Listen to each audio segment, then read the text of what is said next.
Hello, എന്തൊക്കെയുണ്ട് വിശേഷങ്ങൾ? പിന്നെ നിങ്ങളുടെ ചോറൂണ് കഴിഞ്ഞാൽ ഞങ്ങളിതേ ചോറുണ്ണാൻ പോണ് 2 മണിയായിട്ടാ. ചോറുണ്ണാൻ പോകുന്നു. പരിപാടികളും എല്ലാ പണികളും കഴിഞ്ഞ് ഞങ്ങൾ പുളിയും ചായയൊക്കെ കഴിഞ്ഞിട്ടാണ് ഞങ്ങളിതേ ചോറുണ്ണാൻ പോകുന്നത്. പിന്നെ ഇറങ്ങി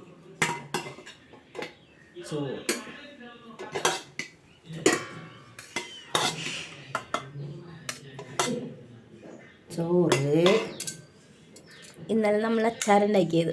അതെ, മാങ്ങച്ചാറ്. പിന്നെ അതെ മുളകച്ചാറ്. അത് നിങ്ങളെ കാണിക്കാൻ ഞാൻ മറന്നു പോയിട്ടാ. കഴിയാറായി.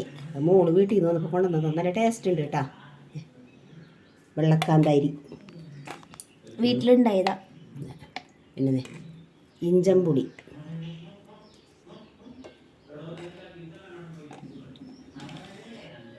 പിന്നെ തൈര്.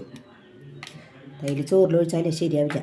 ചിലപ്പോൾ ലാസ്റ്റൊക്കെ എല്ലാം എടുക്കാം. തൈരൊക്കെ പിന്നെ ഉണക്കയില സബോളയും പച്ചമുളകൊക്കെ ഇട്ട് മുളക് പൊടിയൊക്കെ ഇട്ടിട്ട് വറുത്തെടുക്കും. അതെ, അല്ലെങ്കിൽ ആരും കഴിക്കില്ല. പിന്നെ ഇന്നലെ ചൂരക്കറി കുറച്ചിരിക്കുന്നുണ്ട് കേട്ടാ.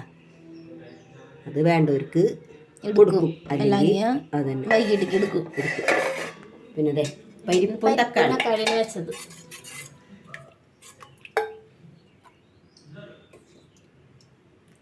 പിന്നെ നിങ്ങൾക്ക് എന്തിട്ടേക്കുന്നു ചോറിന്? അതിന് ഞാൻ ഗൾഫിൽ നിന്ന് വന്നിട്ടുണ്ടേ.